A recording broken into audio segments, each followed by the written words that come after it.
When choosing a strike price, what you need to understand is that the further out of the money you go, the higher the risk, but also the higher the reward possibilities of the trade. Okay, in general, if I'm just trading based on, you know, thinking the stock's going to move a general direction, but I'm not I'm not really confident in the time frame or whatever. Basically, I'm going to trade at the money. In this case, we're looking at United Airlines. We're talking about the 38s. $38 strike is the at the money. Okay, but I want to just kind of show you a couple of examples of what I mean by the risk here.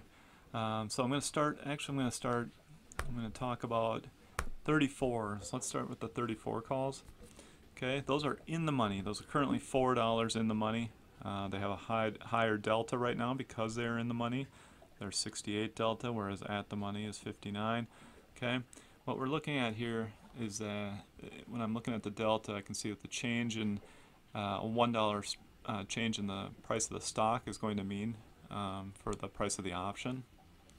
And I'm just doing the calculations here right before I started this video. The stock continues to climb, but let's pretend it's still at $38. Basically, what we're looking at here is $34. The 34 strike, a $1 move is going to be a 7.2% risk or reward. Okay, on a $1 move, we can figure that out by taking the delta 0.68 and dividing it by the current price. Okay, so we're looking at 7.2% on the 34 calls right now. They're in the money. This is on the 15 days, I should mention. This is with 15 days until expiration. Okay, 7.2% is the risk.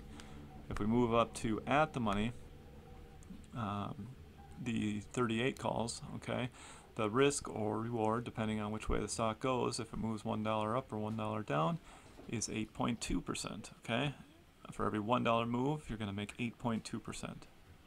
Basically, for the first $1 move, anyways, you're going to make 8.2%. Okay, so we're at 7.2 for the in the money, 8.2 for the at the money, and then we can look at the 42s. Okay, they have a 49 delta. You divide 49 by the price of the stock, or by the price of the option, and we've got 9.4% on that. Okay, so we went from 7.2% to 8.2% to 9.4%. Okay, so you can see that the further out of the money you go, the higher the risk, but also the higher the reward.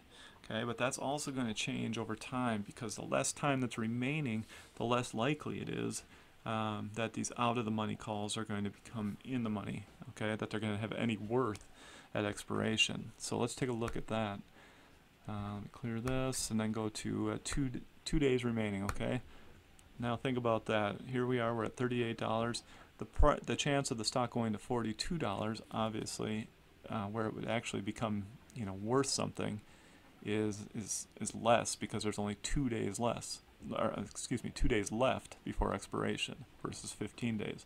So if you do the same calculations, in this case with 2 days left, now the 34 calls, which are in the money, a $1 move in the price of the stock, either direction, was a 13.7%. Okay, went from 7.2 at 15 days to 13.7% with 2 days remaining. Okay, the 38 strike is up to 19.4%.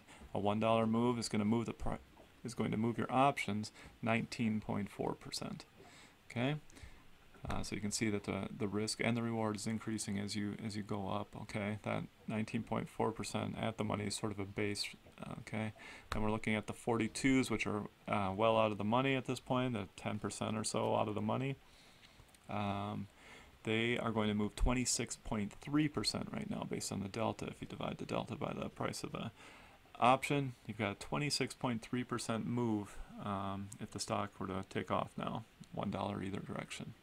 Okay, so we went basically what this is showing you is that when you buy out of the money options, you have a high risk and high reward. Okay, if you get that big move, your reward's going to be high, but if you don't get that, your risk is much higher. You're going to lose a lot more on a percentage basis. The options are cheaper, obviously, But if you were, say, to buy the same amount of options, percentage-wise, you're going to lose more money on the out of the money.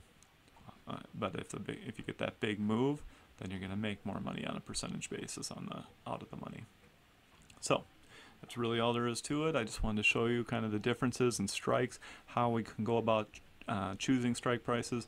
If you're going to trade out of the money calls, you really need to be certain that you're going to get a big move, and if you don't get it pretty quickly, you're going to want to either close those or you're going to want to roll them back to an at the money strike, you know, and wait for the move that you think is going to come. You know, you just wait for it to develop a little slower. So that's basically all there is to it. Thank you. Thanks for watching, and don't forget to hit that subscribe button.